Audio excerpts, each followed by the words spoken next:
கிறிஸ்துவுக்குள் பிரியமானவர்களே, அப்போஸ்தலர் 15ஆம் அதிகாரத்தின் தியான பகுதிக்காக உங்களை அன்புடன் அழைக்கிறேன்.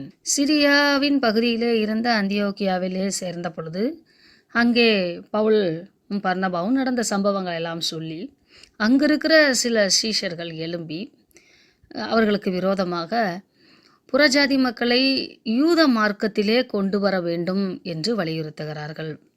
இந்த சம்பவத்தின் நிமித்தமாக யூதேயாவிலே இருக்கிற எருசலேம் பகுதியில் இருக்கக்கூடிய கிறிஸ்தவ தலைமையகத்துக்கு வந்து இந்த காரியங்களை குறித்து விவாதம் பண்ணி அதற்காக நல்ல ஒரு முடிவை எடுக்க வேண்டும் என்ற நோக்கத்தோடு பவுலும் பர்னபாவையும் அந்த சிரியாவில் இருக்கக்கூடிய ஆந்தியோக் திருச்சபை மக்கள் அனுப்பி வைக்கிறார்கள். விருத்த சேதனம் அடையாவிட்டால் ரட்சிப்பு இல்லை என்ற வாதமாக யூதர்கள் முன்வைக்கிறார்கள். ரட்சிப்பு என்பது விசுவாசத்தினாலே உண்டாகிறது, அது விருத்த சேதனத்தாலே அல்ல என்று சொல்லி பவுலும் பர்னபாவும் முன்வைக்கிறார்கள். இதை நீங்கள் முதல் 2 வசனங்களிலே வாசிக்கலாம். அவர்கள் அப்படியே கீழ்ப்பக்கமாக தென் திசை நோக்கி பெனிக்கே நாடு சமரியா நாட்டின் வழியாக எருசலேமிலே வந்து சேர்கிறார்கள். அங்கே வழக்கம் போல சபை கூடுகிறது. அந்த சபையிலே இவர்கள் அப்போஸ்தலராலும் மூப்பராலும் ஏற்றுக்கொள்ளப்பட்டார்கள். அவர்கள் அங்கே தங்கள் மூலமாக தேவன் செய்த சகல அற்புத அதிசய வழிநடத்துதல்களை எல்லாம் பகிர்ந்து கொள்கிறார்கள். அப்பொழுது அதை கேட்டுக்கொண்டிருந்த பரிசேயர் சதுசேயர்கள் என்று 2 சமயத்தர் இருந்தார்கள் அல்லவா. இதையல்லாமல் அநேக மார்க்கங்களை தழுகிற யூதர்கள் இருந்தார்கள். பரிசேயர்களிலே யாரெல்லாம் விசுவாசிகளாக இருந்தார்களோ, அதாவது கிறிஸ்துவை ஏற்றுக்கொண்டார்களோ, அவர்கள் எல்லோரும் எழும்பி விருத்த சேதனம் பண்ணுகிறது நல்லது, அது மோசேயின் நியாயப்பிரமாணத்தை கை கொள்ளும்படி அவர்கள் கண்டிப்பாக கற்றுக்கொள்ள வேண்டும் என்று வாதாடினார்கள். ஆதலால் இதற்கென்று ஒரு பிரத்யேகமான சங்கம், மன்றம், கூட்டம் உண்டாக்க வேண்டும் என்று சொல்லி அவர்கள் ஆலோசனை செய்து ஒரு கவுன்சில் கூடுகிறது. இதுதான் முதலாவது கவுன்சில். ஒரு மன்றம் என்பது ஆலோசனை, விவாதம், ஆலோசனைகள் அல்லது நிர்வாக திட்டங்கள் என்ற சட்டங்களை வகுத்து நிர்வாக நோக்கங்களுக்காக அமைக்கப்படுகிற ஒரு கூடுகையாகும். ஒரு குறிப்பிட்ட தொகுதி அல்லது அமைப்பு அல்லது பகுதி பிரதிநிதிப்படுத்துவதற்கு ஒரு கூட்டு முடிவெடுக்கும் அமைப்பாக செயல்படுகிறது. இது முடிவெடுத்தல், கண்காணிப்பு செய்தல் அல்லது மேற்பார்வை செய்தல், அப்புறம் பிரதிநிதிப்படுத்துதல் என்று சொல்லி மிக முக்கிய 3 காரியங்களிலே, அதாவது அட்மினிஸ்ட்ரேட்டிவ் நிர்வாக காரியங்கள் நிமித்தமாக திருச்சபையானது வளர்ந்து பெருகுவதினாலே இவை எல்லாவற்றையும் ஒரே கவுன்சில் கீழாக கொண்டு வந்து தங்களுக்கென சட்டத்திட்டங்களை உருவாக்குவதை முன் அடிப்படையாக கொண்டு உருவாக்கப்படுவதுதான் கவுன்சில். ஏனெனில் உலகளாவிய திருச்சபை வளர்ந்து கொண்டிருக்கிறது. பன்முக தன்மை உள்ள மனிதர்கள் கிறிஸ்துவை ஏற்றுக்கொண்டிருக்கிறார்கள்.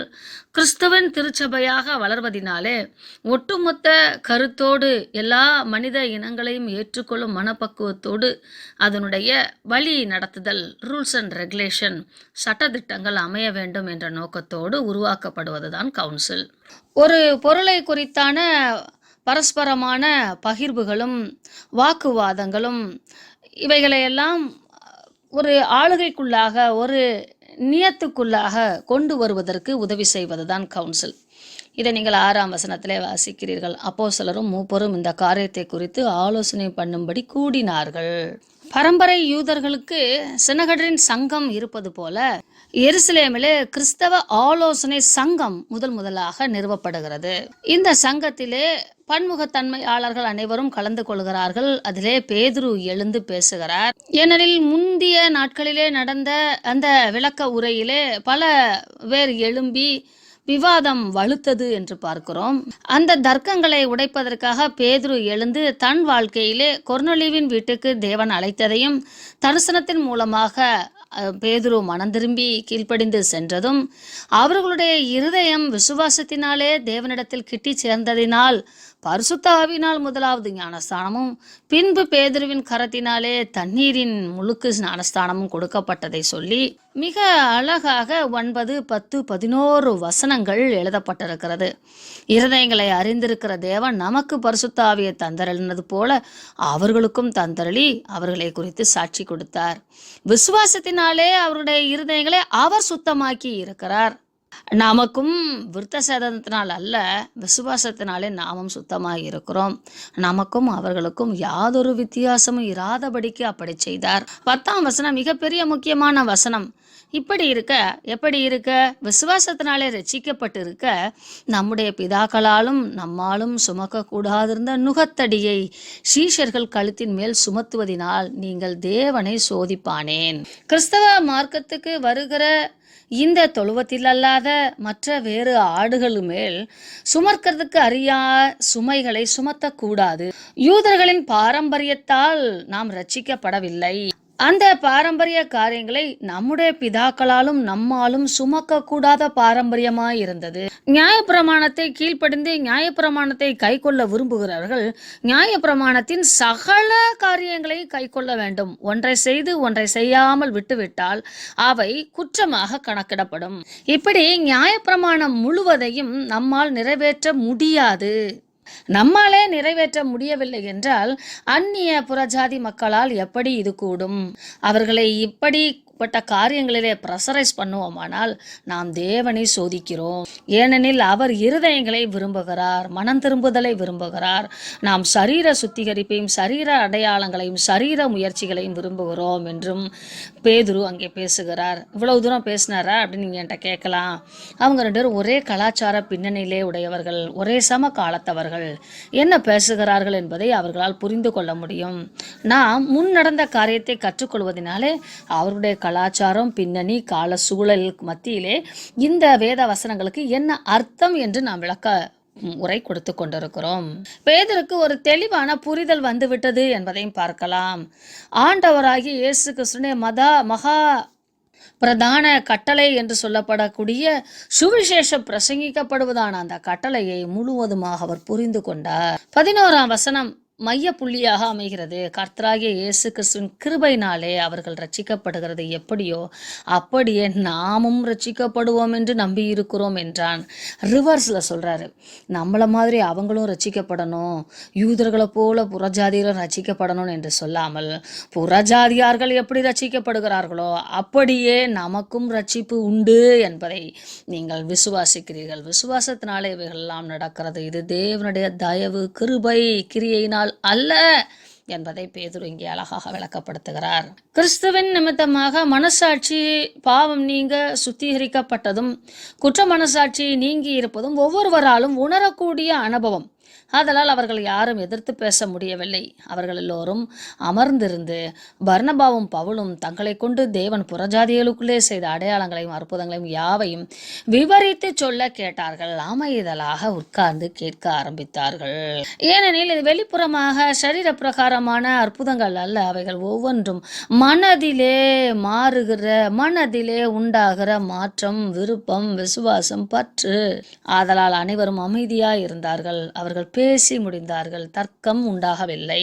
அப்பொழுது அந்த கவுன்சில், அந்த மன்றத்துடைய தலைவர் யாக்கோப்பு, அதாவது இயேசு கிறிஸ்துவின் சகோதரனாகிய யாக்கோப்பு அவர்களை நோக்கி, சகோதரரே எனக்கு செவி கொடுங்கள் என்று சொல்லி அவர் என்ன முடிவு எடுக்கிறார், இந்த சங்கம் ஆலோசித்து என்ன முடிவுக்கு வருகிறது என்பதை அவர் டெக்ளேர் பண்ணுகிறார், அறிக்கையிடுகிறார்.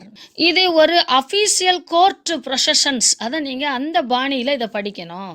இப்பொழுது யாக்கோப்பு எழும்பிருந்து தனது ஸ்தானத்தில் நின்று அந்த டெக்ளரேஷனை ஒரு நியாயாதிபதி போல வாசிக்கிறார். தேவன் புறஜாதியிலிருந்து தமது நாமத்திற்காக ஒரு ஜனத்தை தெரிந்து கொள்ளும்படி முதல் அவர்களுக்கு கடாட்செடுத்தல்ன விதத்தை சிமியோன் விவரித்து சொன்னாரே என்று சொல்லி சிமியோனின் அனுபவத்திலிருந்து ஆரம்பித்து தீர்க்கதரிசியுடைய வாக்கியங்களும் அவைகளுக்கு ஒத்திருக்கிறது என்று அவன் எப்படி என்று கர்த்தருடைய அந்த தீர்க்க தரிசன வார்த்தைகளை அவன் சுட்டி காட்டுகிறார். விழுந்து போன தாவீதின் கூடாரத்தை மீண்டும் எடுத்து நிறுத்துவேன் என்று கர்த்தர் சொன்னது நிறைவேறுகிறது. இது ஆமோஸ் 9ஆம் அதிகாரம் 11 15 வரைக்கும் எழுதப்பட்டிருக்கிற தீர்க்க தரிசன வசனங்கள். சகல ஜாதியரும் கர்த்தரை தேடும்படிக்கு அவர்கள் தேட வேண்டும் என்பதற்காகவே தாவீதின் கூடாரம் விழுந்து கிடக்கிறதை எடுப்பித்து கட்டுவேன். தேவனை விட்டு பின்வாங்கி போன இஸ்ரவேல் ஜனங்கள் அழிக்கப்பட்டு மீந்திருக்கிறவர்கள் தேவனை இயேசு கிறிஸ்துவை ஏற்றுக்கொண்டு அவருடைய வழியிலே அவர்கள் நடக்க ஆரம்பிக்கும் போது அவர்களை பார்த்து புற ஜாதியர்களும் நடப்பார்கள். ஆதலால் இயேசு கிறிஸ்து யூத வம்சத்திலே பிறந்து விழுந்து போன தாவீதின் கூடாரத்தை தானே எடுத்து நிறுத்தி தன்னை முதன்மையாக படுத்தி தன்னை பின்பற்றி வருகிற யூதர்களின் வாழ்வியலை கண்டு மற்ற புறஜாதியர்களும் கிறிஸ்துவை ஏற்றுக்கொள்ளத்தக்கதாக தேவனோடு ஒப்புரவாகத்தக்கதாக இந்த காரியம் நடந்தேறுகிறது என்று ஒரு அழகான விளக்க பாடத்தை கொடுத்து 18ஆம் வசனத்திலே உலக தோற்றம் முதல் தேவனுக்கு தம்முடைய கிரியையெல்லாம் தெரிந்திருக்கிறது.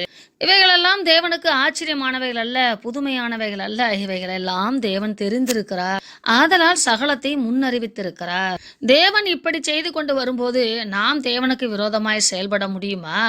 ஆதலால் புறஜாதிகளில் தேவனிடத்தில் திரும்புகிறவர்களை கலங்க பண்ணலாகாது என்றும் நாம் அவர்களுக்கு விரோதமான கடினமான கட்டளைகளை இடக்கூடாது என்றும் அவர்கள் சில காரியங்களை விட்டு கொடுக்க வேண்டும். ஏனெனில் யூத மனிதர்களுக்கும் மற்ற புறஜாதி மனிதர்களுக்கும் இடையாக இருக்கக்கூடிய மிகப்பெரிய வித்தியாசம் விக்கிரக ஆராதனை. அதை அவர்கள் விட்டுவிட வேண்டும். அந்த விக்கிரக ஆராதனைக்கு படைக்கப்பட்ட உணவிலே வல்லமை இருக்கிறதாக நினைத்து அருந்துவதை அவர்கள் தவிர்க்க வேண்டும். திருமண பந்தத்திலே வந்திருக்கிற அந்த குடும்ப உறவை அல்லாமல் திருமண பந்தத்துக்கு அப்பாற்பட்ட குடும்ப உறவிலே வாழ்வது வேசித்தனம். அந்த வேசித்தனத்திற்கு அவர்கள் தங்களை பாதுகாத்து கொள்ளவும் சரீர பிரகாரமாக அவர்கள் பரிசுத்தமாய் வாழ்வதற்கும் ஆராதனை என்பது ஆவி பிரகாரமாக அவர்களுடைய ஆவி விக்கிரகத்தை விட்டு விலகி தேவனை நோக்கி வருகிறது. அவருடைய சரீரம் விபச்சார மார்க்கத்தை விட்டு விலகி தேவனுடைய பரிசுத்த வாழ்வுக்கு வருகிறது. நெருங்குண்டு செத்தது என்பது சாபக்கேடுக்கு அடையாளமானது. சபிக்கப்பட்ட உயிரினம் நெருங்குண்டு சாகும். தனது பாதுகாப்பற்ற சூழலிலே அது வெளியே செல்லும் போது கீழ்ப்படியாமையினாலேயோ கவனக்குறைவினாலேயோ அது நெருங்குண்டு சாகும். ஆதலால் தாங்கள் எச்சரிக்கையாய் வாழாத அந்த மிருகங்கள் நெருங்குண்டு சாகும்போது அது சாபத்துக்கு உட்பட்டதாக கருதப்படுகிறது. அதை அவர்கள் புசிக்க கூடாது. இரத்தத்திற்கும் விலகி இருக்கும்படி என்றால் கொலை செய்வது. கோபத்தின் மூர்க்கத்தின் உச்ச நிலையிலே புறஜாதி மக்கள் யாரையும் கொலை செய்வதை தயங்க மாட்டார்கள். கொலை செய்வது அவர்களுக்கு எளிது, அது தவறு என்று அர்த்தம் அல்ல. அந்த மனப்பாங்கிலிருந்து அவர்கள் வெளிவர வேண்டும். ஏனெனில் இரத்தத்திலே உயிர் இருக்கிறது. இரத்தம் தேவனுக்குரியது. இரத்தம் சிந்துதல் தேவனுடைய கிரியைகளை அழிப்பதற்கு அடையாளம். ஆதலால் கொலை செய்யக்கூடாது. யூத மார்க்கத்திலிருந்த பிரமாணங்கள் யாவையும் மாரல் லைஃப், சமுதாய ஒழுக்க வாழ்வியலுக்குரிய அடையாளமாய் இருக்கிறது. ஆனால் கிறிஸ்துவுக்குள்ளாக என்று பார்க்கும்போது எந்த மனிதனாகிலும் fellowship with Christ, fellowship with human being, neighbours, ஒற்றுமையான கூற்று உறவு, கூடி வாழக்கூடிய உறவு, தேவனோடு ஒப்புரவாகுதலும் புற மனிதர்களோடு சக மனிதர்களோடு ஒப்புரவாகுதலும் தான் இதற்கு அடிப்படை. அன்பே இதன் அடிப்படை. இயேசு கிறிஸ்துவானவர் கற்றுக் கொடுத்த முக்கிய பிரதான கற்பனை இதுதான் என்பதை நாம் மத்தேயு 22ஆம் அதிகாரம் 37 வாசிக்கிறோம். உன் தேவனாகிய கர்த்தரிடத்தில் உன் முழு இருதயத்தோடும் உன் முழு ஆத்மாவோடும் உன் முழு மனதோடும் அன்பு கூறுவாயாக. இது முதலாம் பிரதான கற்பனை. இதற்கு ஒப்பாயிருக்கிற இரண்டாம் கற்பனை என்னவென்றால், உன்னிடத்தில் நீ அன்பு கூறுவது போல பிறனிடத்திலும் அன்பு கூறுவாயாக என்பதே. இவ்விரண்டு கற்பனைகளிலும் நியாயப்பிரமாணமும் முழுமையும் தீர்க்க தரிசனங்களும் அடங்கி இருக்கிறது என்றார். அன்புதான் அடிப்படை என்பதை அங்கே ஆண்டவர் சீசர்களுக்கு கற்றுக் கொடுத்தபடினாலே அந்த அன்பு, ஃபெல்லோஷிப், கூட்டு உறவு, யூனிட்டி, அதை மட்டும் அடிப்படையாக கொண்டு செயல்பட வேண்டும் என்று வலியுறுத்துகிறார்கள். 21ஆம் வசனத்தின்படி மோசேயின் ஆகமங்கள் ஓய்வு நாள் தோறும் ஜெப ஆலயங்களில் வாசிக்கப்பட்டு வருகிறபடினாலே இவைகளெல்லாம் அவர்கள் கேட்டு கற்றுக்கொள்வதற்கும் புரிந்து கொள்வதற்கும் வாய்ப்பு இருக்கிறது. ஆதலால் இதை மீறிய எந்த கட்டளைகளையும் அவர்களுக்கு நாம் செய்ய வேண்டாம், சொல்ல வேண்டாம் என்று முடிவு செய்து அவைகளை நிருபங்களாக எழுதி பர்னபாவோடும் பவுலோடும் தங்களுடைய சார்பாக அந்த காலங்களில் அட்டஸ்டட் போட்ட அந்த மாதிரிலாம் சீல் வச்சு ஆர்டர்லாம் வராமல் அந்த கவுன்சில் இருக்கக்கூடிய ஒரு மெம்பர் ஒரு ஊராக சென்று அவைகளை குறித்து பிரசங்கிப்பார்கள். அப்படி பர்சபா வரையும் சீலாவையும் அனுப்பி வைக்கிறார்கள். இந்த பர்சபாவுக்கு யூதா என்ற மற்றொரு பெயரும் இருக்கிறது. இப்படி அவர்கள் அந்தியோக்கியாவுக்கு வந்து புறஜாதியாரான சகோதரர்களுக்கு வாழ்த்துதல் சொல்லி இந்த நிருபங்களை எல்லாம் வாசித்து அந்த நிருபங்களை வாசித்து காட்டுகிறார்கள். புரியாத இடங்களிலே விளக்கங்களை கொடுக்கிறார்கள்.